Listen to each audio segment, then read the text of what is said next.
बिस्मिल्लाहिर्रहमानिर्रहीम। मोहतरम हजरात, जैसा कि आप लोगों को मालूम है कि आज का ये प्रोग्राम मदरसा लीगल फर्टिनिटी के तहत मुनक़िद किया जा रहा है।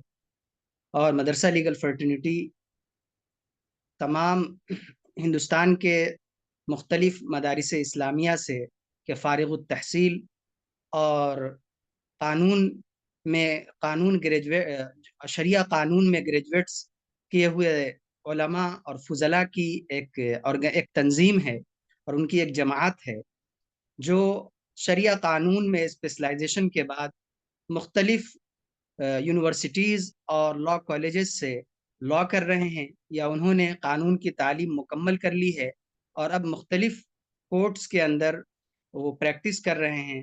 बाज़ लॉ के प्रोफेसर्स हैं और बाज़ दूसरी तरीके से कानून के मैदान में खिदमत अंजाम दे रहे हैं। आज के जो हमारे मुकर्रिर हैं इस प्रोग्राम के, वो एडवोकेट सैयद गयासुद्दीन साहब हैं। आप एडवोकेट हैं हाई कोर्ट ऑफ तेलंगाना में। आपका मुख्तसर तारुफ ये है कि आपने 2019 में उस्मानिया यूनिवर्सिटी कॉलेज ऑफ लॉ से कानून की डिग्री हासिल की और तब से आप हैदराबाद की मुख्तलिफ अदालतों में वकालत कर रहे हैं। आपने 2022 में यूनिवर्सिटी कॉलेज ऑफ लॉ से कॉन्स्टिट्यूशनल लॉ में एलएलएम किया है।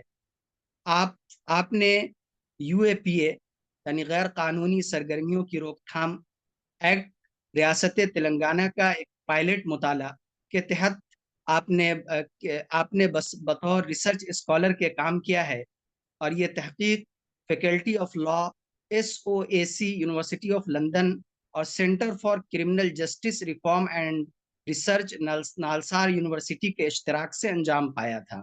आपने 2023 में तेलंगाना हाई कोर्ट में बतौर जुडिशियल रिसर्चर के भी आपने खिदमत अंजाम दी हैं।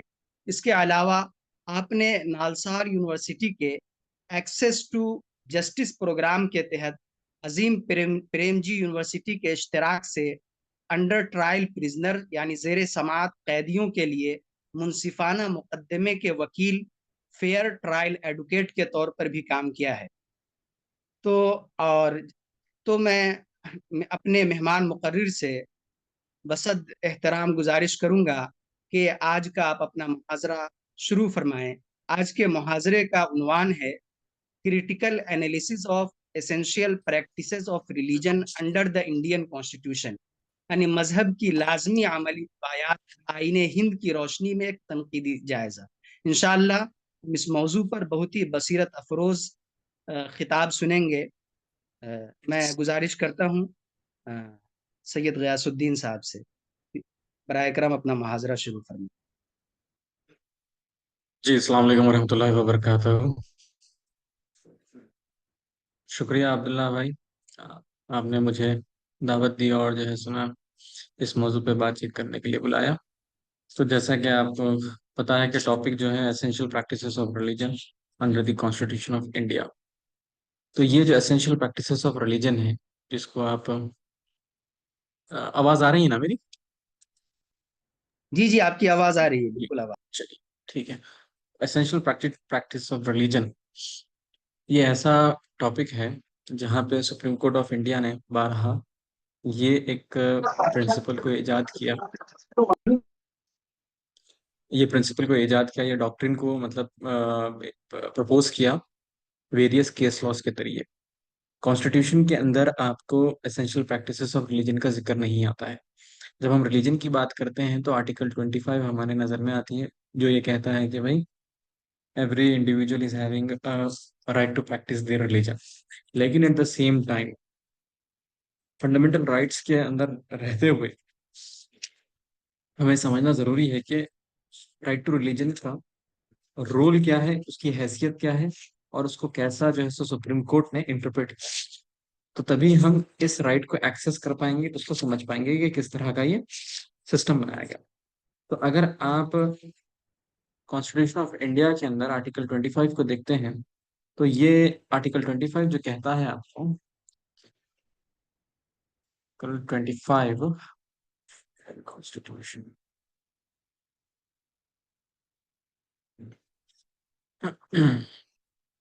मैं आपके सामने इसको पढ़ देता हूँ तो ताकि आपको जो है सो ना सर आप समझ अगर में आएगा पीपीटी कि शेयर हम। करना चाह रहे हैं तो मैं इनेबल करता हूँ।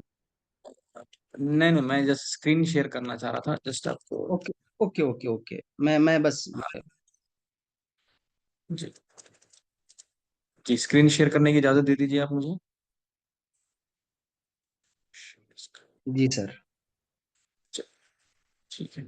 तो यहाँ पे आपका आर्टिकल 25 है। Freedom of conscience, freedom of profession practice and propagation of religion. तो अब यहाँ पे मैं इस पे स्ट्रेस देता हूँ, यहाँ पे subject to the public order, morality and health and to the other provisions of this part, all persons are equally entitled to the freedom of conscience and right freely to profess, practice, and propagate the religion. And nothing in this article shall affect the operation of any existing law or prevent the state from making any law. यहाँ पे हमारे लिए important है regulating और restricting any economic, financial, political or other secular activity which may be associated with the religious practice, providing for a social welfare reform or throwing open of Hindu religious institution of public character to all classes and sections of Hindus. अब यहाँ पे explanation आता है, वो हमारे लिए अभी important नहीं है। तो अब सुप्रीम कोर्ट ऑफ इंडिया को फिर क्या वजह या जरूरत पड़ी कि एसेंशियल प्रैक्टिसेस ऑफ रिलीजन, मैंने मजहब के अंदर के कौन से चीजें एसेंशियल है। एक बात आपको समझनी चाहिए कि इंडियन कोर्ट जो है, सुप्रीम कोर्ट है या इंडिया की तमाम कोर्ट, वो सेक्युलर इदारे हैं। वो एक सेक्युलर कॉन्स्टिट्यूशन के तहत चलते हैं। और जब ये सेक्युलर कॉन्स्टिट्यूशन या सेक्युलर इदारे हैं, कहीं ना कहीं वो रिलीजियस नहीं है। ठीक है, ये जरूरी नहीं है कि वो एंटी रिलीजन हो, या ये मेरा ये कहना नहीं है कि they are secularism is equals to anti religion, मैं ये नहीं कह रहा। लेकिन ये है कि ये भी समझना जरूरी है कि सेक्युलरिज्म या ये इदारे जो सुप्रीम कोर्ट या कॉन्स्टिट्यूशन के तहत जितने भी इदारे चलते हैं, क्योंकि India being a secular country, उसके तहत जितने भी इदारे चलते हैं वो पूरे सेक्युलर है। अब यहाँ पे सेक्युलर के माने ये है कि वहां पे रेस्ट्रिक्शन है रिलीजन का, रिलीजन का उतना एक्सेस नहीं है, रिलीजन का उतना एक्सेप्टेंस नहीं है। तो ये स्टेट का कैरेक्टर हो गया है। लेकिन स्टेट का ये कैरेक्टर रहने के बाद भी शहरियों को कुछ राइट्स दिए गए हैं। तो ये जो शहरियों को जो राइट्स दिए गए हैं, वो आपके फंडामेंटल राइट्स है, जो उसमें से हम आर्टिकल 25 आज पढ़ रहे हैं। तो subject to the public order and morality and health, यहाँ पे ये है कि आपका जो फंडामेंटल राइट है, that is right to religion, वो पब्लिक ऑर्डर को खराब ना करे, वो मोरालिटी को खराब ना करे, और हेल्थ को ना खराब करे। सवाल ये उठता है कि पब्लिक ऑर्डर, ये कौन सा पब्लिक ऑर्डर है? मोरालिटी है। अब मोरालिटी ऐसा उन्वान है कि हर जमाने की अलग मोरालिटी होती है, लोग ये कहते हैं। खास तौर पे मुख्तलिफ जमाने में मुख्तलिफ मॉरल वैल्यूज इमर्ज होते हैं। और इशारतन मैं कहता चलो, मैंने कोई चीज कल एक 50 साल पहले कोई चीजें टैबू मानी जाती थी या बहुत खराब मानी जाती थी, उसका आज एक्सेप्टेंस समाज में हो रहा है। अब हेल्थ है, यहाँ पे हेल्थ, किसकी हेल्थ की बात आ रही है?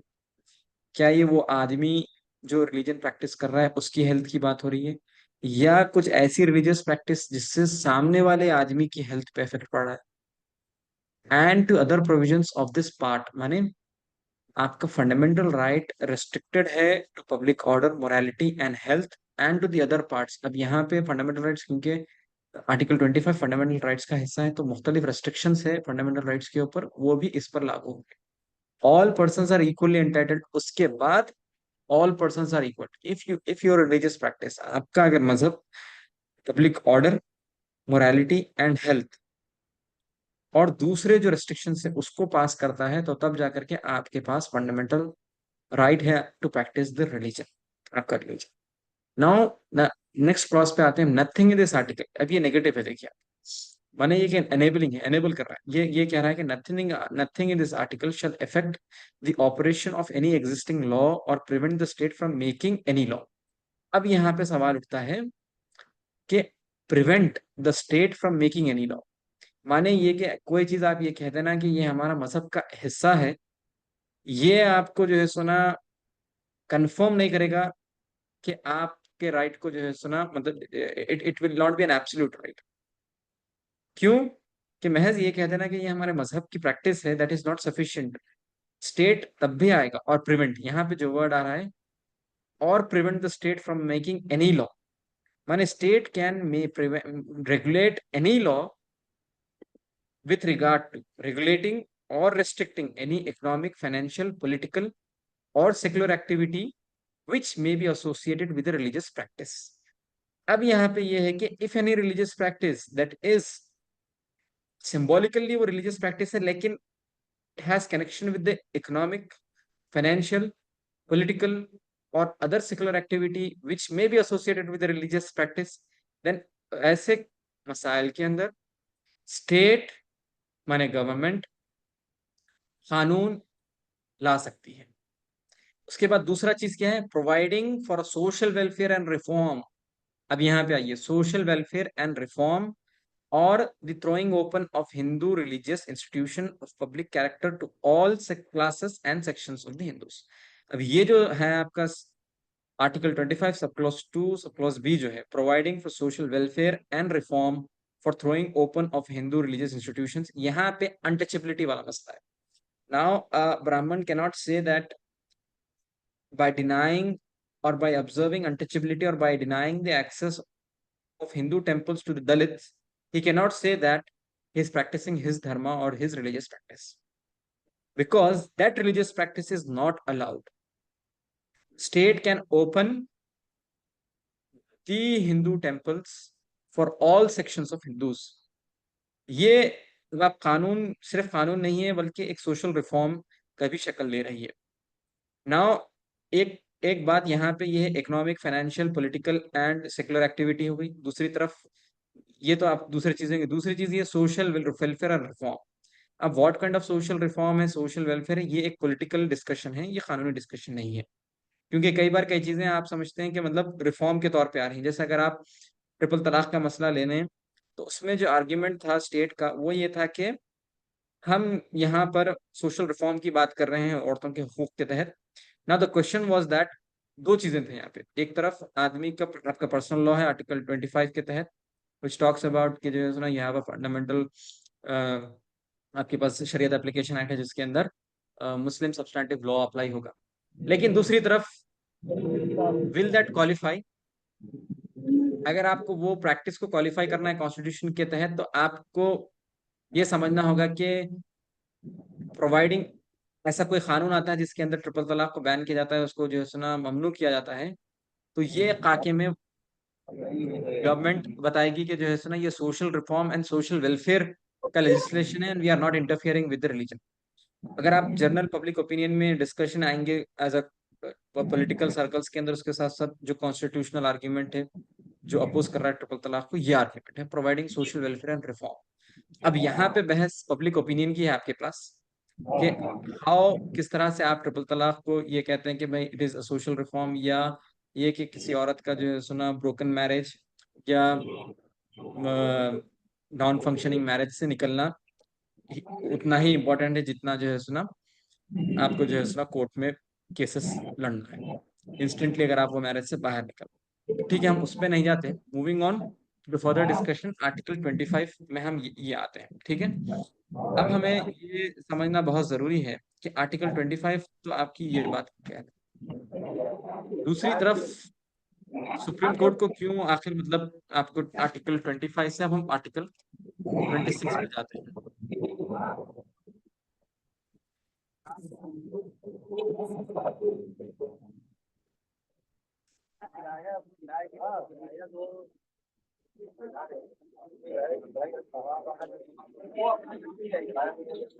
जरा म्यूट कर लीजिए।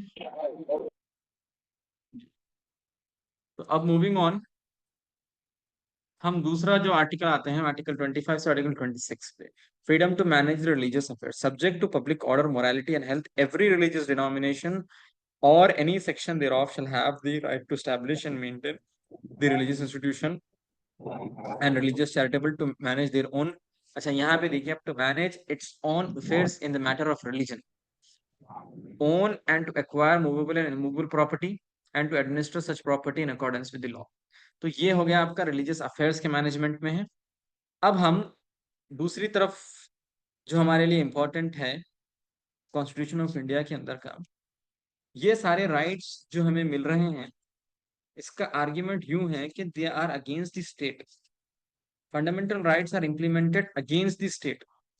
आप अगर बोलेंगे कि जो है सुना fundamental rights has to be implemented in the non state structures, तो ये एक मतलब आपकी फेलियर टू अंडरस्टैंड है। देखिए, अगर आप कहेंगे कि भाई fundamental rights has to be implemented at the mosque, mosque मस्जिद जो है, मस्जिद स्टेट का हिस्सा नहीं है। Fundamental rights will not be implemented, उसका दायरा ही नहीं है फंडामेंटल राइट्स का कि वहां पे उसका इम्प्लीमेंटेशन हो। So fundamental rights are implemented against the state.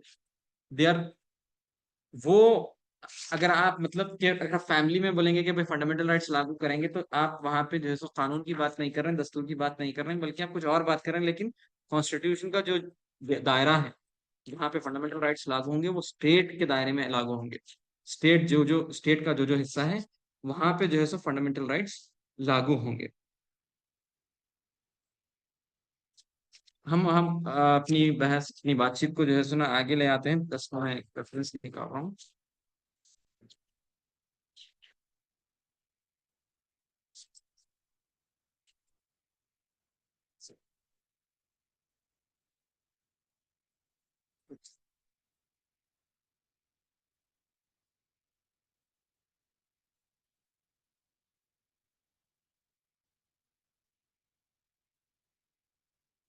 Fundamental rights के बाद हम moving on to the preamble, constitution का जो प्रियम्बल है उस पे हम बात करते हैं, क्योंकि ये पूरी जो एक्सरसाइज है आपको राइट्स देने की, उसके बाद जो है सुना ये पूरा जो सेटअप है आपका, हमने जो रिपब्लिक बनाया है इसके अंदर मुख्तलिफ इदारे हैं,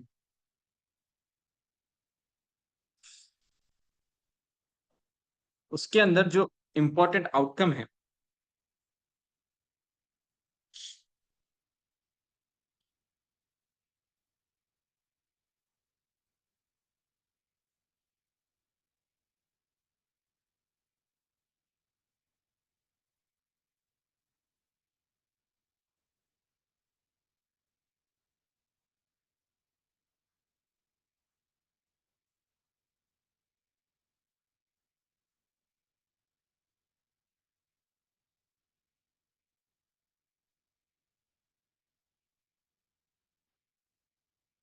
जी।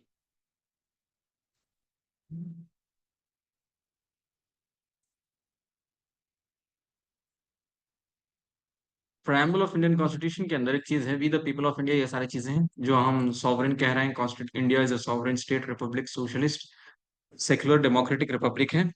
और अब यहाँ पे to secure all its citizen, अब यहाँ पे इंडिया सॉवरेन, सोशलिस्ट है, सेक्युलर है, डेमोक्रेटिक है, रिपब्लिक है, ये इंडिया के कैरेक्टर्स हैं।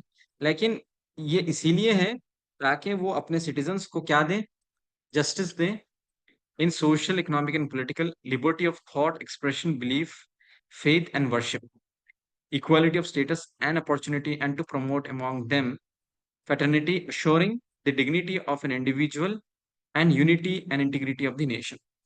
अब हम जब ईपीआर माने एसेंशियल प्रैक्टिसेस ऑफ रिलीजन के बारे में जब हम जिक्र करते हैं, तो बारहा अगर आप डिस्कशन में ये आया है कि there is a unity and integrity of the nation. अब आप ये देखिए कि word unity and integrity of the nation, क्योंकि हमेशा आप देखेंगे कि सुप्रीम कोर्ट या जब भी रिलीजन की बात आई है, रिलीजियस डिनोमिनेशन या आइडेंटिटी की बात आई है, तो कहीं ना कहीं सुप्रीम कोर्ट या मुख्तलिफ जो जजेस हैं, they are talking like unity and integrity of the nation is essential, and we will not allow a kind of identities that compromises the unity and integrity of the nation। अगर आप recently जो हिजाब ban का जो judgement पढ़ेंगे, खासतौर पे dissenting ने जिसने अपो मतलब अलाउ किया है कि भाई हिजाब ban is valid, it is not a violation of religion and all this things, उनका आर्ग्यूमेंट यही है कि फ्रेटर्निटी है और उसके साथ साथ यूनिटी एंड इंटीग्रिटी। लेकिन वी नीड टू अंडरस्टैंड यहाँ पे डिग्निटी ऑफ एन इंडिविजुअल पहले रखा गया है, उसके बाद unity and integrity of the nation है। तो now we have to talk, अब आप यूनिटी एंड इंटीग्रिटी की जब बात करते हैं, it is not possible without the dignity of an individual. क्योंकि individual dignity of an individual is important, उसको प्रेफरेंस में रखा गया है। उसके बाद unity and integrity of the nation. Now moving on, हमारे लिए जो इंपॉर्टेंट चीज है वो है liberty of thought, expression, belief, faith and worship. अब एसेंशियल प्रैक्टिसेस ऑफ रिलीजन का रोल प्ले कहाँ पर है? मुख्तलिफ केस लॉज है जिसके अंदर ये सारे डिस्कशंस हो रहे हैं कि एसेंशियल प्रैक्टिसेस क्या है और क्या नहीं है। उसमें से पहली जो आपको, वो जो मशहूर केस है जिसके अंदर पॉलीगेमी और मोनोगेमी का मसला है।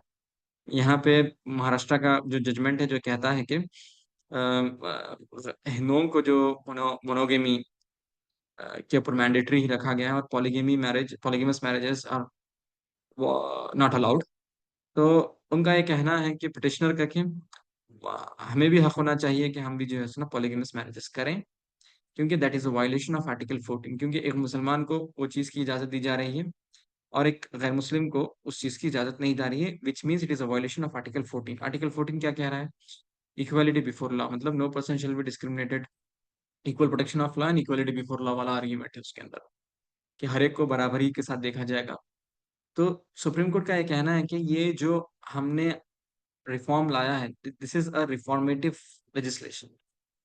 अब यहाँ पे आर्ग्यूमेंट कोर्ट का यही है कि हम यहाँ पे सोशल रिफॉर्म लाना चाहते हैं। जो यहाँ पे आया है देखिए आप, इसके तहत सुप्रीम कोर्ट ने बात किया है। जस्ट आपको वो देता हूँ। कोर्ट का ये कहना है कि social reform, providing for the social reform, ये सोशल रिफॉर्म वाला एक हमने लेजिस्लेशन लाया है। और ये एसेंशियल, ये आपके अंदर जो है सोशल रिफॉर्म वाली चीज है। अब आर्ग्यूमेंट ये है कि भाई मुसलमानों में क्यों सोशल रिफॉर्म नहीं लाया गया? तो ये एक पॉलिटिकल सवाल था, मतलब उसको पॉलिटिकली डील किया गया, सेइंग दैट कि वो मुसलमानों के अंदर सेल्फ आए। तो यहाँ से स्टोरी शुरू हो रही है। आहिस्ता आहिस्ता होते होते हिंदुओं के जो मंदिर है उसके ऊपर जो रेगुलेशन है, तो ये सबसे ज्यादा आपको अगर समझना है एसेंशियल प्रैक्टिसेस ऑफ रिलीजन, इसका सबसे ज्यादा जो मुतासिर हो रहा है तबका, वो जो है हिंदू हिंदू समाज के अंदर के वो तबकात जो अपने आप को मुख्तलिफ बताना चाह रहे हैं। और कई बार ये कोशिश किए हैं कि भाई हम अपने आप को मुख्तलिफ बताना चाहते हैं और वो माइनॉरिटी स्टेटस लेना चाहते हैं।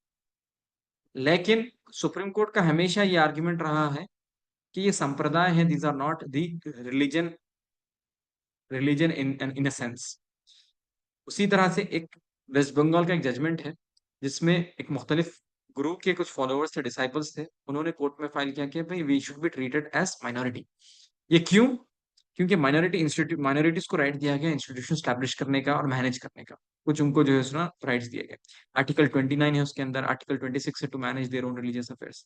तो being a minority they can enjoy some privileges. लेकिन Supreme court is not ready, या Indian courts are not ready to recognize the various denominations within the Hindu society। और बार बार ये आर्ग्यूमेंट दिया जाता है कि भाई, आपके सामने मैं एक कोटेशन देता हूँ, ये कि जो है ना अंडरलाइनिंग जो हमारे यहाँ है, एवरी ऑल्दो दिस संप्रदाय जो है या मुख्तलिफ तबकात जो हैं वो जो है अलग हो सकते हैं, लेकिन अंडरलाइनिंग एस्पेक्ट उनके अंदर का वो है कि they are again under the Hindu domain. अच्छा, अब मैं आपको पढ़ता हूँ वो वही रामकृष्णा और स्वामी नारायण केस है ये। रामकृष्णा मिशन, ये लोग सुप्रीम कोर्ट जाते हैं जो वैष्णव सेक्ट से मतलब मुतासिर है, और ये कहते हैं कि हम हिंदू समाज से बिलोंग नहीं करते, डिस्टिंक्टिव रिलीजियस ग्रुप है, लिहाजा हमें जो है आप माइनॉरिटी स्टेटस दीजिए। तो सुप्रीम कोर्ट का ये जजमेंट है, ये कहते हैं कि beneath the diversity of philosophical thoughts, concepts and ideas expressed by the Hindu philosophers lies certain broad concept which can be treated as basic. First among these basic concept is the acceptance of Vedas as the highest authority in religious and philosophical matters. Now, अब सवाल ये उठता है कि Supreme Court is not ready to recognize any other new religious identity as a religion, because उनको ये साबित करना है कि this is not part of Hindu identity. और मुस्लिम, क्रिश्चियन, जू, पारसी, ये एक रिलीजियस आइडेंटिटीज है, but there can not be a new religious minority. Because of this judgments. अब आप हम सवाल दूसरा करते हैं, वो ये है कि एसेंशियल प्रैक्टिसेस ऑफ रिलीजन आ रहा कहाँ से, ये क्यों, इसकी नेसेसिटी क्यों है? It is coming out of the necessity to balance the religious practice, जो मतलब आपको फेथ को फॉलो करना है। दूसरी तरफ से ये ऑब्जर्व करना है कि जो इकोनॉमिक और पॉलिटिकल और दूसरे जो नॉन रिलीजियस एक्टिविटीज हैं, उसको स्टेट रेगुलेट कर सके। जिस तरह से आपको मालूम होना चाहिए कि मुख्तलिफ जो मंदिर हैं, मंदिरों के अंदर जो मुख्तलिफ मैनेजमेंट्स हैं, वो पूरे स्टेट के कंट्रोल में है, बिकॉज उसके अंदर पैसा इन्वॉल्व है। अगर आप हिंदू राइट के पास जाकर के डिस्कशन करते हैं ये, तो सबसे ज्यादा उनका कंप्लेन यही है कि why the secular state is regulating the religious institutions. अब समझना यह जरूरी है कि release state in India is not just a state, it is not a capitalist state, it is not a profit making state, it is not a बुर्जुआ state. India का जो state है, it is a welfare state. State का एक narration है कि state says that it is a welfare state, it comes as a welfare for every individual in the society. उस basis पे state का बोलना है कि we are the agenda to reform the people its citizen. जिस तरह से वो मंदिरों को ओपन किया टचेबल्स के अंदर, ये आर्ग्यूमेंट है। और मूविंग ऑन, अब हम आते हैं मुसलमानों के एसेंशियल प्रैक्टिस ऑफ रिलीजन के अंदर। तो मसला ये हो रहा है कि एसेंशियल प्रैक्टिस के अंदर सुप्रीम कोर्ट का ये कहना है कि आर्टिकल 25 के अंदर वही रिलीजियस प्रैक्टिसेस क्वालिफाई करते हैं जो रिलीजन का हिस्सा है उस रिलीजन। अब एसेंशियल प्रैक्टिसेस क्या है? सुप्रीम कोर्ट का ये कहना है कि अगर वो प्रैक्टिस हम नहीं करते हैं तो वो रिलीजन एग्जिस्ट नहीं करता। ऐसा practice which is very part and parcel of the religion, if that is not being observed, then that religion will not be in existence. That religious practice is only allowed under the article 25.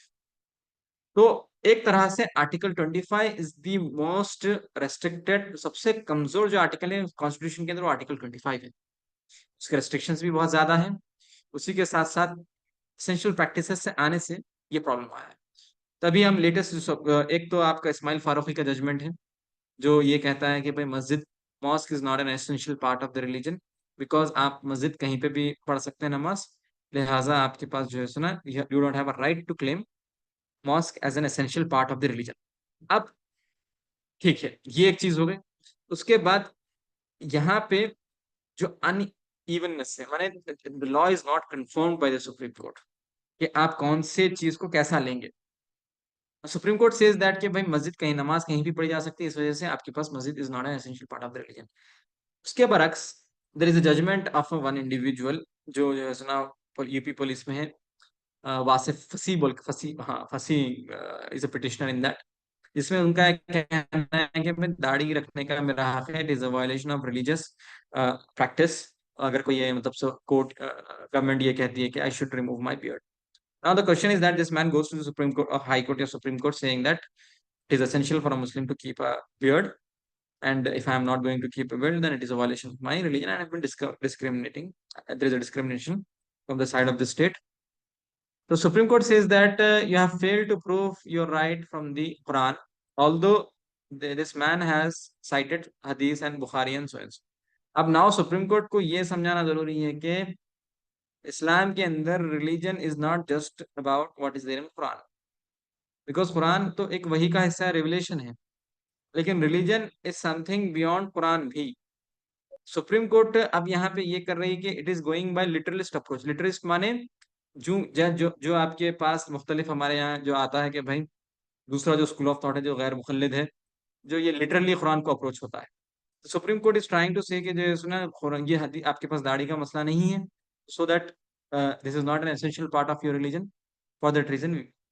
तो यहाँ पे जो authors और academicians का कहना है कि the supreme court is sitting as a clergy to decide the religious matter, माने वो आलिम बनकर के डिसाइड कर रहे हैं कि what is in the religion and what is not in the religion. तो उसी तरह से आप शायरा बानो की तरफ आते हैं, आप लेटेस्ट जो जजमेंट है जिसके अंदर ट्रिपल तलाक का मसला है। ठीक है, अगर सुप्रीम कोर्ट ये कहता था कि जो है सुना ट्रिपल तलाक को हम बैन करते हैं because it is not allowed in the constitution of India, okay then ठीक है, that was acceptable. But supreme court if it says that it is not there in the Quran or in the Hadith or in the Islam itself, now आप कोई एक practice को जो तकरीबन 1000 साल से चलती आ रही है, उसके इट हैज अ ट्रेडिशन, और आप यहाँ पे being a secular court sits and says that this is not a part of the religion, you can say that triple talaq is not part of the constitution, but saying that triple talaq is not part of the Quran or not part of the Islam, then that is very problematic, because the Supreme Court, being a secular institution, cannot dictate on the theological terms. ये कहना है कि triple talaq is not allowed in the constitution of India, उस वजह से हम उसको outlaw कर रहे हैं, that is well and fine, but now going beyond that and saying that Quran के अंदर या हदीस के अंदर या जो ऐसी सारी चीजों में it is not allowed, then that is problematic and that need to be addressed from both legal point of view, from the political point of view, ये सारी चीजें। Now moving on to further more, जिसके अंदर हम समझने की कोशिश करेंगे जो रिसेंट जजमेंट्स हैं उसमें से दूसरे स्टेट्स में क्या क्या हुआ है। अब हम रिसेंट जो आपका हिजाब बैन का जो जजमेंट है उसको भी हम समझने की कोशिश करते हैं कि सुप्रीम कोर्ट का क्या कहना है। सुप्रीम कोर्ट का ये कहना है कि we will not go into the essential practices of religion with regard to the hijab. We will not sit here as to do the theology here. और वहां पे जितना आर्ग्यूमेंट हुआ है वो आर्टिकल 25 के तहत नहीं हुआ, बल्कि आर्टिकल 14 और आर्टिकल 19, जिसके अंदर आपकी पर्सनल लिबर्टी और जो है सुना ज्यादातर तवज्जो इंडिविजुअल राइट्स पे दी गई है। सुप्रीम कोर्ट का जो जजमेंट है हेमंत जस्टिस हेमंत गुप्ता का, वो ये कहते हैं कि फैटर्निटी जो है इज इम्पोर्टेंट, एंड यहाँ पे डिसिप्लिन एंड वर्ड्स जो उन्होंने लाए हैं, discipline of the school is important in view of the campus discipline, and to ensure the parity among the students cannot substitute its own view in the place of the school authority। अब इनका ये कहना है कि जज साहब का कि भाई कैंपस जो स्कूल है being a secular funded institution जिसमें डिसिप्लिन इंपॉर्टेंट है, to ensure the parity among the students. Now he is adding a further more restriction to the observing of the hijab। अच्छा ठीक है, हिजाब may not necessarily be a religious identity, it could be a piece of cloth, it could be a some fashionable identity, ये भी एक हो सकता है, और it could be out of personal choice, not a religious thing. लेकिन जब आप पर्सनल चॉइस की तरफ जाते हैं तो फिर आपका आर्ग्यूमेंट अलग हो जाता है, वो आर्टिकल 21 राइट टू प्राइवेसी की तरफ चले जाता है पूरा आर्ग्यूमेंट। तो सुप्रीम कोर्ट के अंदर ये सारे आर्ग्यूमेंट्स हुए जिसके अंदर एसेंशियल प्रैक्टिसेस ऑफ रिलीजन को टच नहीं किया गया है। लेकिन इंटरेस्टिंगली द सुप्रीम कोर्ट जज हैज साइटेड फैटर्निटी। उनका ये कहना है कि भाई जब एक रिलीजन एक स्कूल के अंदर मुख्तलिफ रिलीजियस स्टूडेंट्स रिलीजियस बैकग्राउंड के लोग आते हैं और जब बैठते हैं क्लासरूम के अंदर, it is expected that all should look same, जिस वजह से फेडरेटी का माहौल बनेगा, एंड उसके साथ साथ there will be no difference based on religion. अब ये डिसिप्लिन एंड इंश्योरिंग पैरिटी, लेकिन आर्टिकल 25 के अंदर मोरालिटी है, पब्लिक ऑर्डर है और हेल्थ।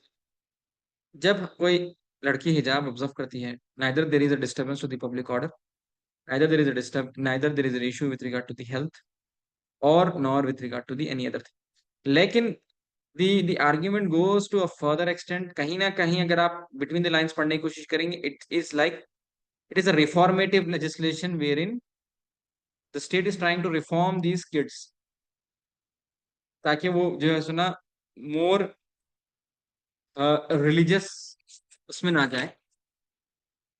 उसके साथ साथ अच्छा, maintain discipline and control over the educational institution in the face of the state with a view to foster the harmonious development of mental and physical facilities of the student। यहाँ पे how the hijab is going to hurdle the mental and physical facilities of the student need to be questioned, क्योंकि यहाँ पे argument यही आ रहा है कि to maintain the discipline and control. उसके बाद नेक्स्ट जो डिस्कशन आया फेटर्निटी के ऊपर है, क्योंकि आर्टिकल फंडामेंटल राइट्स के अंदर जो आखिरी में जो वर्ड है फेटर्निटी है। So she says that fraternity is being affected with the difference of identity. ये एक सवाल दूसरा हो सकता, मतलब the court has reverse the burden. ये होना चाहिए कि with the differences the state has to deal with them with equality. मैं जैसा भी हूं, यू कैन नॉट से कि जो है सुना हम सब एक साथ हो जाएं उसके बाद स्टेट जो है सो इक्वली डील करेगा। फंडामेंटल राइट्स इसीलिए तो आए हैं कि आपको, आप जैसे हैं वैसे हैं। Iya, स्टेट itu क्या कहला? वो डिफरेंस को रिकॉग्नाइज करते हुए आपको जो है सुना एक्सेस देगा पब्लिक स्पेसेस के अंदर। ये नहीं कि it will first ask you to reform then उसके बाद आप आओ उधर। अगर हम इस तरह का ही आर्ग्यूमेंट, अच्छा दूसरी आर्ग्यूमेंट ये भी है इसके अंदर इंटरेस्टिंगली, कि जजमेंट कोर्ट से सेज दैट आप एक सेक्युलर इंस्टीट्यूशन में एडमिशन लेने से you have admitted that you will observe these rules and regulations and you have withdrawn your article 25. Now it is for you, either you go out of the school and exercise that right, or by entering into the secular institution you have withdrawn yourself. Now the counter question could be like this: if अगर आप एक 50 साल पहले या 100 साल पहले अगर आप कोई दलित को कहते हैं कि भाई you have entered into the school and you are accepting that you will be segregated and you will be sitting there and it is not a violation of your right, then this has to be asked कि अगर आप वो classification valid था क्या। तो ये आपको मतलब डेवलप करना होगा हमें, मतलब उस तरह से। दूसरी बात, आप सुप्रीम कोर्ट के प्रॉब्लम ये है कि they are interpreting the religion based on social legislation या सोशल वेलफेयर। ये दो वजह से दे आर इंटरप्रेटिंग इट। दूसरी तरफ अब हम आते हैं कि रिलीजन को कैसे समझा गया। इज अ रिलीजन मियर आइडेंटिटी और रिलीजन इज अ बिलीफ? क्योंकि जब आप रिलीजन एज आइडेंटिटी आते हैं तो एक पहचान है, लेकिन रिलीजन एज अ बिलीफ जब आते हैं आप, अब वो बिलीफ जो है उसको भी आप क्या रेगुलेट कर सकते हैं? ये एक अभी मतलब आपके एकेडमिया में सवाल है। और लिबर दूसरी तरफ जजमेंट के अंदर ये भी है, फेटर्निटी का जब जिक्र आता है तो डिस्कशन लिबर्टी ऑफ थॉट पे नहीं है, लिबर्टी ऑफ एक्सप्रेशन पे नहीं है। प्रेम्बल के अंदर जो लिबर्टी और एक्सप्रेशन वाली बात आई है उस पर कोई डिस्कशन नहीं है। एसेंशियल प्रैक्टिसेस ऑफ रिलीजन के अंदर अभी एक प्रॉब्लमेटिक चीज जो है, रिसेंटली सुप्रीम कोर्ट का एक जजमेंट है रिसेंटली मैंने 1992 का, अच्छा एक दो तीन मैं आपको इंस्टेंसेस देता हूँ how the religious practices of religious practices किस तरह से जो है प्रॉब्लमेटिक है। नाग पंचमी का एक फेस्टिवल है महाराष्ट्र के अंदर, and the followers of the local tribes जो भी हैं वो ये कहते हैं कि भाई हम कोबरा की पूजा करते हैं, for that reason we will catch the cobra snakes. And they have cited वो उनके रिलीजियस जो भी लॉज हैं, जो भी उनके कस्टम्स है उसको। सुप्रीम कोर्ट ये कहता है कि नहीं नहीं, कोबरा को आप जो है ना पकड़ नहीं सकते, that is a violation of animal rights and so. उसी के साथ साथ it is not an essential part of the religion because it is not part of the Dharmashastras. अब मसला ये है कि as a believer, religious person as a believer, petitioner ये कहता है कि it is valid under their own religious local laws, which means he is a believer of that local law and it may not be a believer of the dharma shastras और जो भी सारी चीजें हैं वो। But Supreme Court superimposes saying that the dharma shastras will prevail over the local customs. अब यहाँ पे how come that law will prevail over this local custom, ये एक आपके लिए सवाल होना चाहिए। क्योंकि because of the essential practices of religion, Supreme Court is only restricting itself to the literal interpretation of the religious scriptures.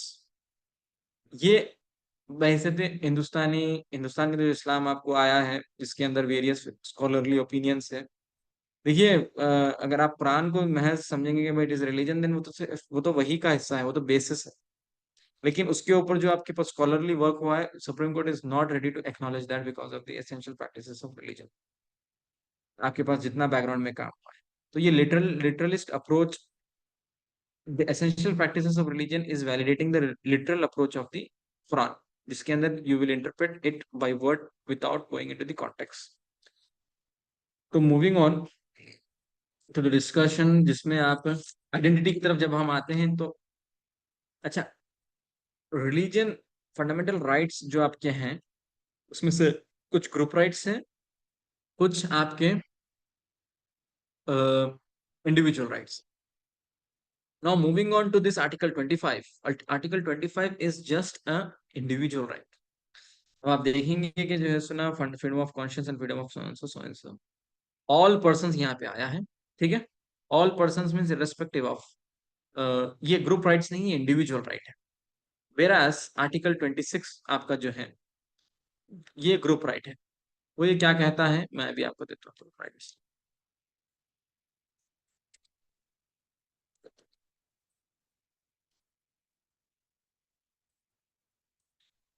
26.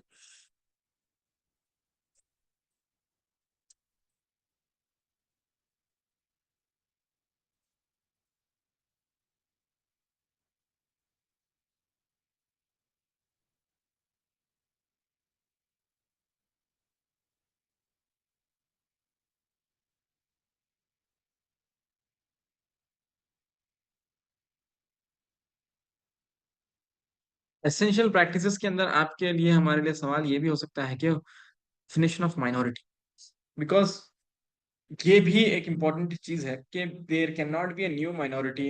जो अभी ऑलरेडी एक माइनॉरिटी है जो चलते आ रही है वही रहेगी minority. Hindu, Muslim, Sikh, Christian, ईसाई, ये माइनॉरिटी है. And there is a majority, that is a Hindu community. अब वो हिंदू कम्युनिटी के अंदर जो मेजोरिटी है, इफ दे वांट्स टू, उनके अंदर से कुछ सेक्ट्स हैं जो ये चाहते हैं कि they should be considered as minority. ये ये एक आर्ग्यूमेंट होना चाहिए कि कोई लोग जो है ना अपने आप को माइनॉरिटी डिक्लेयर करना चाहते हैं तो फिर कैन दे डू और नॉट.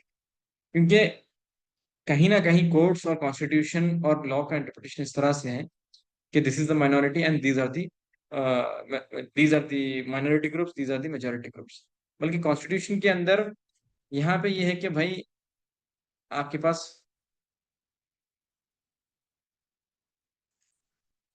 ये है आपके. अब हम समझिए कि माइनॉरिटी डिक्लेयर कराने के लिए अगर हम समझिए कि 2000 लोग मिलकर के कोई नया जो है सुना फलसफा शुरू कर रहे हैं या नया कोई बिलीफ शुरू कर रहे हैं, उनका जो सच्चाई है, सारी चीजें हैं, तो Indian state will not readily accept it as a minority group. उसी तरह से आपको मालूम होना चाहिए मुख्तलिफ जो ग्रुप्स है, बासबा, ये सारे जो है आपको दूसरे मिलेंगे, they are trying to say that they are minority, they are not part of the majority, but still they won't be able to do that. अब यहाँ पे आया majority subject to the public order, morality and health every religious denomination. अब यहाँ पे religious denomination का word है. What is a religious denomination and what is a minority, ये भी एक सवाल है आपके पास. रिलीजियस डिनोमिनेशन माने मुसलमानों के अंदर का एक ग्रुप हो सकता है रिलीजियस डिनोमिनेशन. यहाँ पे मेजोरिटी और माइनॉरिटी का डिस्कशन नहीं है.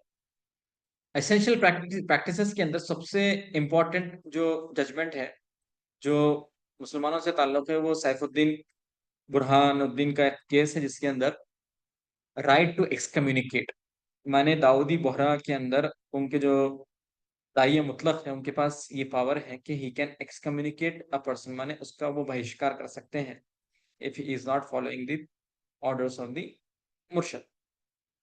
जो एक्सकम्युनिकेटेड लोग थे they approach the Bombay saying that look we have been excommunicated and that is a violation, he doesn't have any power to do that. Supreme court ये कहता है कि without excommunication this denomination can not exist. क्योंकि अगर आप जो लोग नहीं मान रहे हैं उनको आप बेदखल नहीं करेंगे तो फिर आपकी ग्रुप की आइडेंटिटी बाकी नहीं रहती. तो supreme court has, Bombay high court has recognised the right to excommunicate. ये इतना बड़ा जजमेंट है. उसी तरह से आपको नेक्स्ट एक जजमेंट मिलता है जिसको साइट किया गया है रिसेंटली हिजाब बैन के केस में, Vijay Emmanuel versus state of Kerala, जिसके अंदर विजय एमानुअल जेहोवा विटनेस बल्कि क्रिश्चियंस का ग्रुप है जिसके अंदर they believe only in the god. तो दिस जेहोवा विटनेसेस के जो स्टूडेंट्स थे they were not singing the national anthem but they were standing in out of respect. तो को गवर्नमेंट ये बोली कि no you have to sing it also. So these people have approached saying that this is a violation of our religious so and so because we will not sing any song in praise except God. Supreme Court said that yes, there is no violation or there is no disrespect of the national anthem or national flag. You can just stand but need not to sing. So that is an essential part of your religion. Now moving on, essential practices of religion एक तरफ है, एक तरफ से आपको right to profess, right to religion, ये सारे जो आपके टर्म्स है सारी चीजें। अब यहाँ पे अगर अगर एक मजहब जो इस्लाम है इसके अंदर ये कहा गया है कि यौम अकमलतुकुम मिनद्दीन इस्लाम, अब यहाँ पे ये कहा गया कि भाई दीन मुकम्मिल हो चुका है और जो है सुना ये पूरा मुकम्मिल है। अब इस अगर कल को अगर ये आयत के तहत आप सुप्रीम कोर्ट में जाते हैं कि ये कहते हैं कि everything of the Islam is essential to the Muslim, इस बहस को आप कैसा डील करेंगे? ये अभी मतलब अभी ये नहीं हुआ है। We are saying that this is essential, this is not essential, लेकिन for a believer everything is essential, हमारा ये मानना चाहिए कि there it nothing is subsidiary. ये एक आपकी मतलब स्कॉलरली वर्क है, रिलीजियस स्कॉलर्स का काम है कि आप कैसा एसेंशियल प्रैक्टिसेस ऑफ रिलीजन को बताते हैं। उसके साथ साथ ये कहेंगे कि एवरीथिंग इन इस्लाम, अगर रिलीजन है तो एसेंशियल है, तो कौन सा एसेंशियल है कौन सा एसेंशियल नहीं है। अब हम फिर से वो डिस्कशन आते हैं religious as an identity and religion as a believer. Religious as an identity जब हम कहते हैं तो it is a near identity और association of a people which is not need not to be committed to the religious principles. जिस तरह से आपको अगर सावरकर है, Savarkar is a talks about Hindu identity not a Hindu belief. क्या Savarkar is a man who is an atheist, but under the religion he is identified as a Hindu. उसके साथ साथ अब आप आते हैं religion as a believer. For अगर कोई आदमी इतना fundamental right as a believer argue करता है नॉट एज एन आइडेंटिटी, तो फिर उसके बाद उसके सामने ये होता है कि religion is truth and truth. अब आप ट्रुथ के अंदर ये नहीं कह सकते कि what is essential what is not essential, truth is in whole it is essential for him. तो सुप्रीम कोर्ट के सामने अभी ये सवाल नहीं आए हैं कि कौन सी किस तरह के रिलीजन की आप बात कर रहे हैं। जो जो पिटिशनर या जो भी आपके पास आ रहा है समाज के लिए, उसको आप कैसा क्लासिफाई कर रहे हैं? It either it is a religious identity और religious belief of a person. Recently supreme court के अंदर या केरला हाई कोर्ट के अंदर अभी फाइल हुआ है एक केस, इसमें एक लेडी ये कहती है कि मैं कल्चरली मुसलमान हूँ और मेरा ताल्लुक इस्लाम से नहीं है, और मेरे वालिद का भी खासा कोई इस्लाम से ताल्लुक नहीं था, लेकिन वो मुसलमान ही मरे हैं। विरासत के अंदर वो ये चाह रही है कि बाप की विरासत के ऊपर शरीयत का कानून लागू ना हो। क्यों? क्योंकि उसका ये कहना है कि मैं मुसलमान नहीं हूँ, तो मुझ पर मेरा हिस्सा जो है शरीयत के मुताबिक नहीं मिलना चाहिए।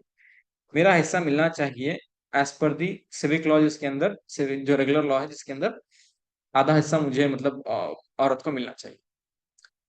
अब ये जो सवाल है ये लेडी का कि मुझ पर, although I am a Muslim born in a Muslim family but I am not a believer of Islam, तो मुझ पे शरीयत का कानून लागू नहीं होना है, मुझे नॉर्मल सिविल लॉ होना है।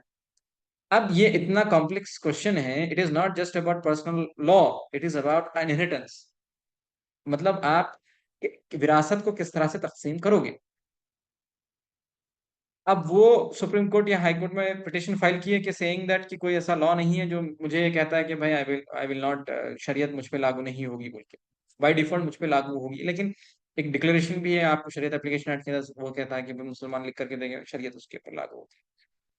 अब सवाल ये है कि इसका ये क्लेम कि she is not a practising Muslim, इस वजह से उसका बाप वालिद का इनहेरिटेंस के अंदर हिस्सा उसको जो है सिविक लॉ के अंदर मिल रहा है। अब हम सामान्य से समझना चाहते हैं कि भाई आपका क्या इसमें सवाल हो सकता, मतलब आप किस तरह से इसको बात कर सकते हैं। एंड इन द एंड मैं जस्ट आपके सामने एक सवाल कहूंगा कि हमें इस पे ट्रस्ट करना है कि there are fundamental rights that are given to the persons. ठीक है, there is a much debate about what is fundamental right, what is not fundamental right, what are the reasonable restrictions in the fundamental rights, and what are the arbitrary restrictions on the fundamental rights. Lekin we have to argue from the side of what kind of person is being discussed. वो कौन सा person है constitution of India के अंदर जिसको fundamental rights दिए गए। Let's assume if I say that I am Muslim and I am a devote Muslim, for me fundamental rights के अंदर article 25 will be something predominant that should dominate, because for me religion is important substance. लेकिन ये imagine किया गया है secular democratic, खासतौर पर liberal democracies के अंदर पर्सन जो है हमेशा वो एक लिबरल आदमी है। इस वजह से आर्टिकल 21 को रेड्यूस, मतलब उसको इस तरह से रखा गया है उसके बरक्स आर्टिकल 21, आर्टिकल 19, आर्टिकल 14 को गोल्डन थ्रेड कहा जाता है। Article 14 is that no person shall be discriminate, equality before law and equal protection of law. Article 15 है डिस्क्रिमिनेशन नहीं होना है रिलीजन के ऊपर। आर्टिकल 21 है राइट टू लाइफ है। हमें ये आर्ग्यूमेंट लाना है कि जो वहां पे पर्सन है वो कौन सा पर्सन है। अनलेस वहां पे आप आर्ग्यू नहीं करेंगे कि सेइंग दैट दिस पर्सन जिसको आप फंडामेंटल राइट्स दे रहे हैं उसको भी डिफाइन करना जरूरी है, उसके बाद फंडामेंटल राइट्स की डिबेट आएगी। तो वो हम हमारी अभी हमारी तरफ से उसका कोई डिस्कशन नहीं है हमारे यहाँ, लेकिन फंडामेंटल राइट्स पे डिस्कशन। तो ये मतलब ये मैं कंक्लूडिंग रिमार्क्स दूंगा as a food for thought सोचने के लिए। दूसरी बात, जब मैं आपके सामने केरला का डिस्कशन किया, इसमें ये है कि इनहेरिटेंस जो तकसीम हो रहा है वो वालिद का हो रहा है। हाँ, ये हो सकता है कि वो लेडी ये कहती कि मेरे इनहेरिटेंस पे, माने उसकी प्रॉपर्टी के ऊपर सिविल लॉ लागू हो, शरीयत का कानून लागू ना हो, लेकिन नाउ दैट उसके वालिद के की प्रॉपर्टी है वो, and that has to be divided, क्योंकि वो मुसलमान हो के तौर पे इंतकाल किया है, तो उसकी प्रॉपर्टी के ऊपर आपका मुस्लिम लॉ लागू होगा। तो वो लेडी का भी एक जेन्युइन, देखिए मैं ये कह रहा हूँ कि वो मुल्हिद हो गई या फिर वो जो है सुना गैर मुस्लिम हो गई है, उसकी इस्लाह वगैरह ये सब चीजें एक कानून के अंदर उसकी कोई गुंजाइश नहीं है। अगर हम वैसा सोचते हैं कि भाई वो मुल्हिद हो गई है, ये कैसा हो रहा है, सारी चीजें, आपको एक फ्रेमवर्क दे दिया गया है, उसी में ही रास्ता निकालना है, वही मतलब आपको आर्ग्यूमेंट अच्छा बनाएगा आपको, और जो है सुना उसके अंदर पब्लिक ओपिनियन बनेगा, पब्लिक नैरेटिव बनेगा। उसका ये कहना है कि भाई मुल्हिद और जो लोग मुसलमान पैदा होने के बाद इस्लाम से फिर जाते हैं, तो उनके पास शरीयत के अंदर उनका कोई हिस्सा नहीं। तो वो कोर्ट के सामने ये कह रही है कि मैं क्योंकि अब इस्लाम में यकीन नहीं करती, लिहाजा मैं जो है सुना इनहेरिटेंस से बेदखल हो चुकी हूँ, और मैं सुप्रीम कोर्ट के सामने आई हूँ, क्योंकि हिंदुओं के अंदर, अब आप मुसल हिंदू रहो या ना रहो, आपको इनहेरिटेंस मिलेगा। वो एक अब आपके सामने मतलब रिसर्च का काम है, वो हम मजीद देख सकते हैं उसके अंदर। कब कबारहा ये आर्ग्यूमेंट हुआ है कि look at, there is a discrimination into the Hindu society, there is a discrimination into the Muslim society. अगर मुस्लिम सोसाइटी के अंदर किसी किस्म का डिस्क्रिमिनेशन है, तो वो हिंदू आदमी के वहां डिस्क्रिमिनेशन है।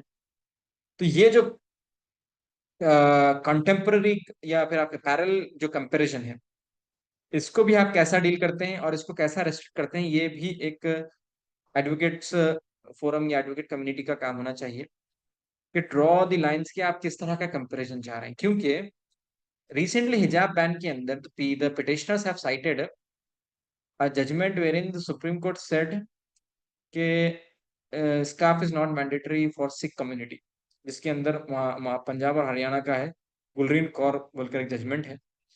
Supreme Court says that that is not applicable to the hijab of the for the in the case of hijab for the Muslim women, because वो सिख कम्युनिटी का आर्ग्यूमेंट है, and that will not be read here because these people are not the petitioners. अब आप देखते हैं ये पूरी जो कंट्रोवर्सी है ट्रिपल तलाक की, उसमें भी आपको मालूम होना चाहिए कि कोई हिंदू फरीकीन का पिटीशन था, उसमें सुप्रीम कोर्ट ने कहा कि भाई मुसलमानों में भी ये चीज पाई जाती है, लिहाजा हम जो है सुना कॉल फॉर नोटिस कर रहे हैं उसके अंदर। जब सुप्रीम कोर्ट ने ये नहीं कहा कि petitioners are not here so that we can not comment, तो ये भी आपको you have to critically analyse के प्रोसीजर्स ऑफ द कोर्ट क्या है। तो ये थोड़ी सी गुफ्तगू थी, उम्मीद है कि आप लोग इससे मुस्तफीद हुए होंगे, और कुछ चीजें कुछ अगर छूट गई हैं तो माजरत, और कुछ कमी पेशी रही है तो उसके लिए माजरत। शुक्रिया अब्दुल्ला भाई, जज़ाकल्लाह खैर। जी, बहुत बहुत शुक्रिया, आपने वक्त दिया। किसी के पास कुछ क्वेश्चन हो तो क्वेश्चन कर सकते हैं, मेहरबान साहब, मुफ्ती नवेद साहब, और जो भी लोग।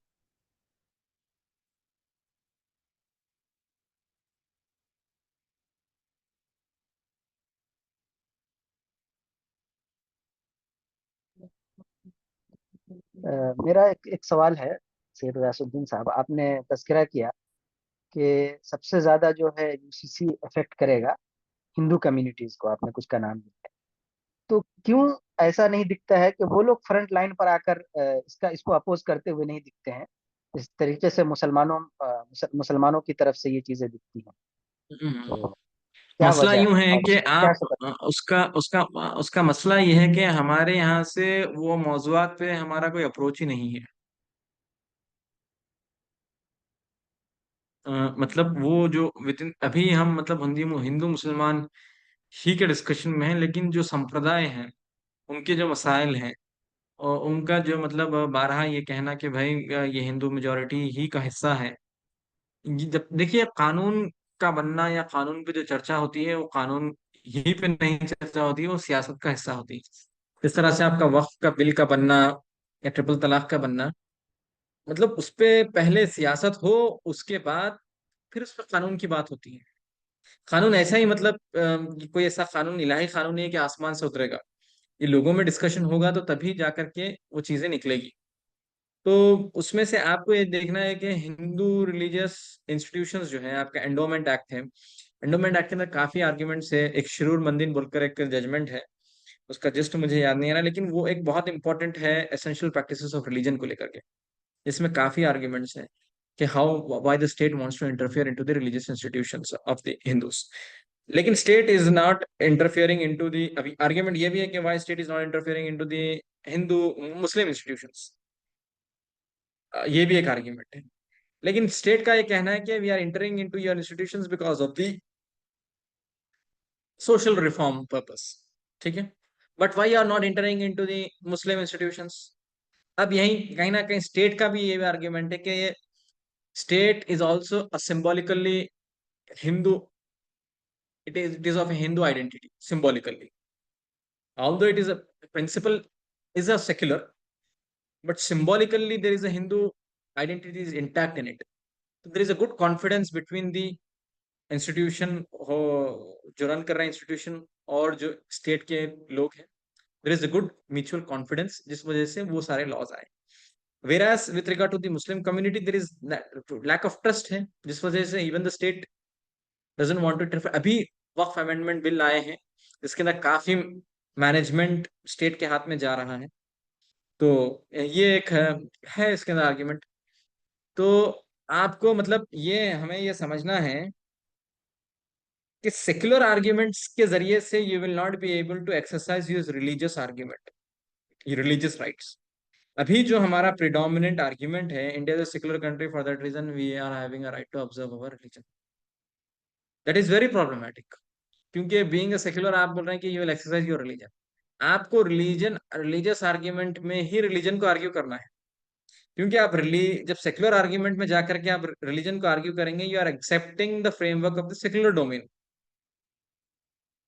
क्योंकि सेक्युलर स्ट्रक्चर्स जितने भी, अब आप हिजाब बैन का जो जजमेंट देखते हैं, which is very much similar to that of Turkey का जो जजमेंट है Leyla Sahin versus economic commission, European Commission of Human Rights बोलकर है, जिसके अंदर तुर्की के अंदर भी हिजाब बैन था।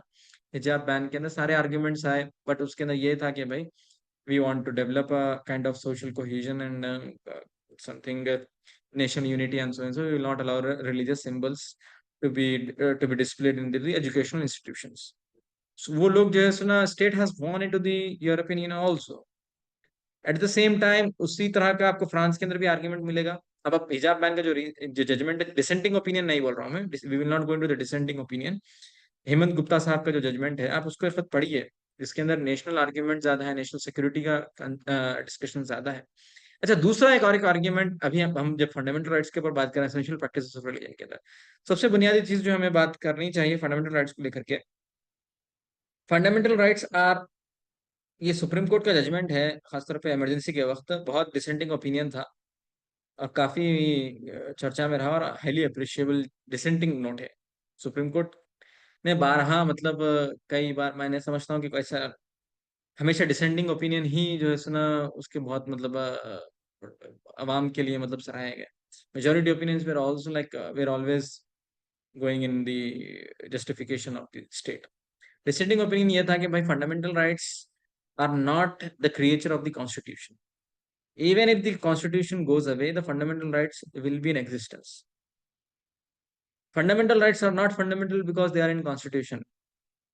Because they are fundamental in nature, for that reason, they are in constitution. ये आपके जस्टिस, मैं नाम भूल रहा हूँ उनका, जस्टिस खन्ना का, एचआर खन्ना का, एडीएम जबलपुर का जजमेंट है। तो ये हमें पहले आर्ग्यूमेंट लाना है कि fundamental rights are fundamental because of the human being, we are human being. अब अनलेस सामने वाले को आप ह्यूमन बीइंग नहीं समझते तो तब आप फंडामेंटल राइट्स उसके डिनाई कर सकते हैं। अगर आप उसको ह्यूमन बीइंग नहीं समझ रहे, कुछ और समझ रहे हैं, तो तभी आप उसके फंडामेंटल राइट्स डिनाई करते हैं। लेकिन fundamental rights are essential not because of they are in constitution, they are fundamental for that reason they are being kept into the constitution, they are not the creature of constitution. ये हमारा larger argument होना चाहिए। तो ठीक है, कुछ और कुछ सवाल थे? और किसी के कुछ सवाल हैं?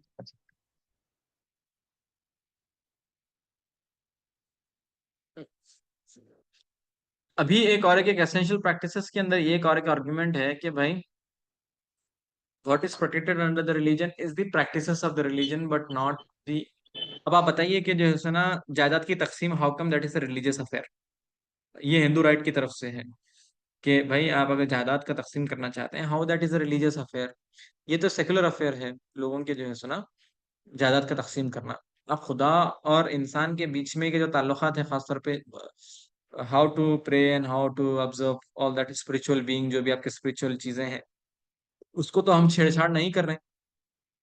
इंसान और इंसान के बीच में जो ताल्लुकात है, हम उसको जो है सुना सेकुलर मानते हैं, और for that reason we want to make some law in that. तो हाउ कम, अब आप इसको कैसे जस्टिफाई करेंगे ये आर्ग्यूमेंट में लेकर के, ये हमारे लिए सवाल है। मतलब कि किस हद तक आप ये कहते हैं कि ये रिलीजन का हिस्सा है और ये रिलीजन का हिस्सा नहीं है, या ये something it is although it is a part of religion but is not an essential part of the religion. तो ये व्हाट इज एसेंशियल और व्हाट इज नॉट एसेंशियल, मैं समझता हूँ ये प्रॉपर थियोलॉजियन का काम है, थियोलॉजी जिनका एक्सपर्टीज है, to get an argument in that, जो जो कोर्ट्स की लैंग्वेज में भी समझ में आए।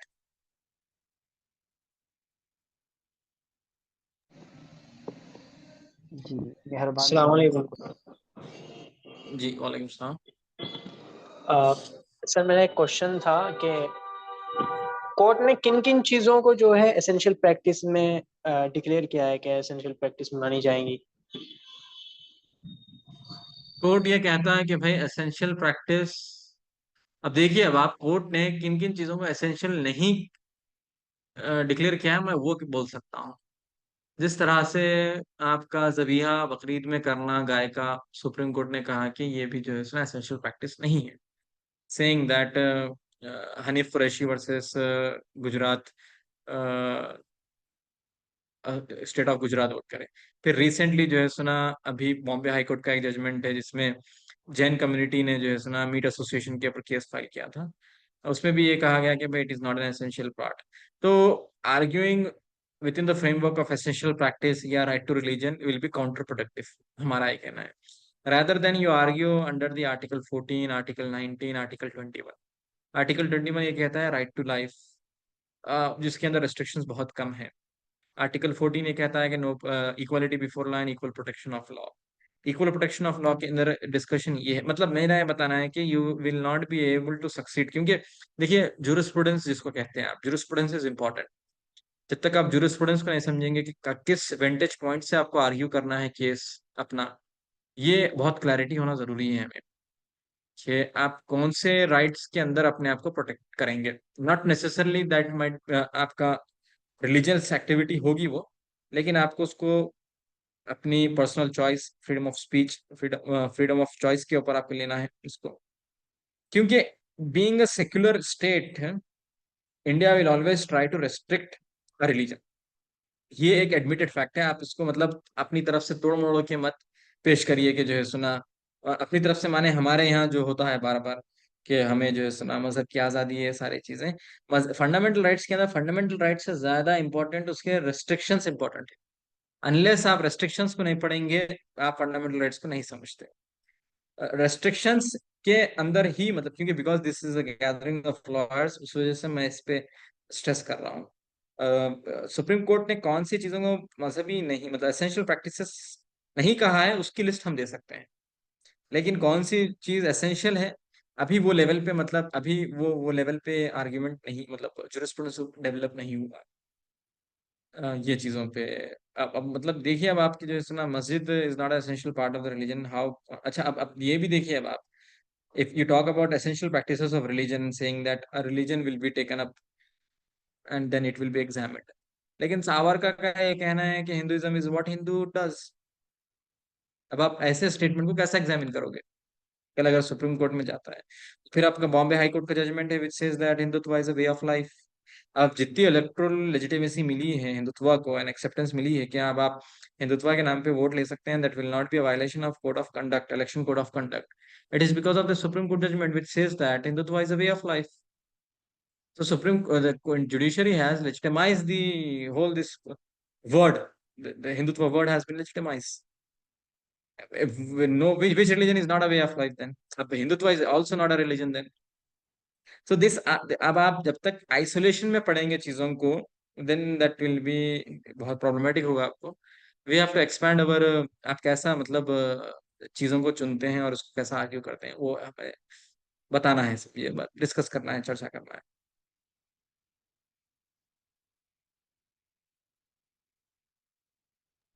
Thank you sir, thank you.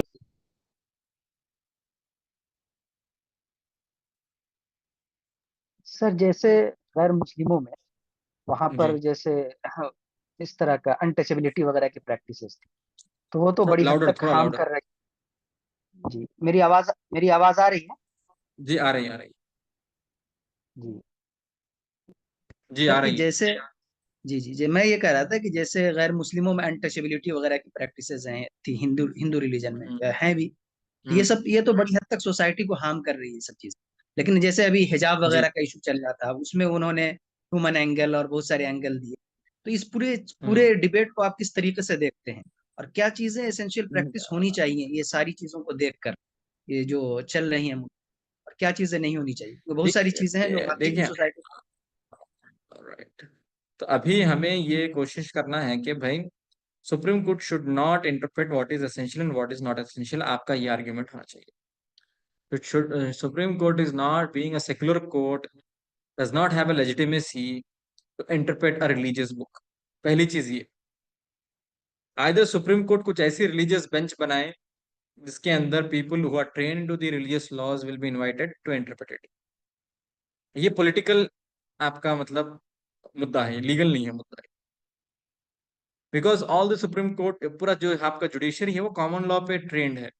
Everyone here is trained by common law, और कॉमन लॉ के अंदर it is not a principle, it is a case law that will be discussed, उसके अंदर से प्रिंसिपल निकालते हैं आप। लेकिन मुस्लिम लॉ के अंदर देयर इज अ प्रिंसिपल, उसके ऊपर आप केसेस की सुनवाई करते हैं। तो हमें आर्ग्यूमेंट ये करना है कि essential practice of religion can not be valid framework through which we should exercise our article 25। आपको इस पे डिबेट करना है आराम के अंदर, इस पे प्रेशर डेवलप करना है कि how this is contrary to what constitution has granted us। supreme court being a secular institution, being a non-believer in that book, it is a non-believer, don't believe in that. So now being a non-believer, you enter and interpret something that is being believed by the petitioner as a divine truth. Does that have a, do you have do the institution has a legitimacy in that? आप पहले उसको, उसकी उसकी legitimacy पे argument करें, the framework that is being developed, what could be an alternative. उस पे हम सेकंड बात हो सकती है कि भाई आप बोलेंगे भाई सुप्रीम कोर्ट के अंदर रिलीजियस बेंच लाइए जब आपको अगर मजहब में दाखिल होना ही है। हम ये नहीं कह रहे हैं कि भाई मजहब में दाखिल मत हो, क्योंकि भाई we are a nation out of this contract that is constitution of India 1950। तो उसके अंदर तो हमें इजाजत दी गई है कि हम हमारे मजहब को फॉलो कर सकते हैं, बट हम प्रोसीजर की बात कर रहे हैं, how do you proceed with that, with the exercise of that religion. क्यों? क्योंकि हो ये रहा है कि there is no uniformity in law. एक तरफ आप ये कहते हैं कि भाई मस्जिद is not an essential part of the religion, दूसरी तरफ एक आदमी दाढ़ी और फिर इसके हदीस का हवाला लाता है तो ये कहते हैं कि भाई have not convince the court based on the Quran. अब उनको आप कैसा समझाएंगे कि जो इस कुरान एक वही है, it is not a complete religion. वो वही है, उसका एक अहमियत है, but it is not that कि पूरी चीज वही रिलीजन है। सही, कई सारे सोर्सेज तो हैं हदीस वगैरह। ये जो नॉन यूनिफॉर्मिटी है, इसको आप एक्सपोज करें। लैक ऑफ, क्योंकि law has to be uniform if it has to be implemented. If law is not uniform, अब हम आते हैं लॉ मतलब जस्ट और फेयरनेस की तरफ और इंसाफ की तरफ आते हैं। सुप्रीम कोर्ट के अंदर कोई चीज जाती है, हाई कोर्ट के अंदर जाती है, उसको कहा जाता है कि भाई it is a court of law, जिसके अंदर लॉ सेटल होता है। And if law is arbitrary, if law is if law is not, मतलब law is not settled, या there is no conformity in that, एक जज एक तरह से डिसाइड कर रहा है, एक तरह से डिसाइड कर रहा है, then that mean there is an arbitrariness in that. Then arbitrariness is there, then there is a lack of justice in that.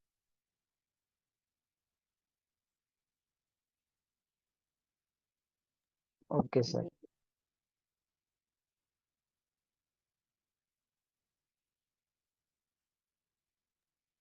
और किसी का कोई क्वेश्चन नहीं है, पॉइंट किया जाए।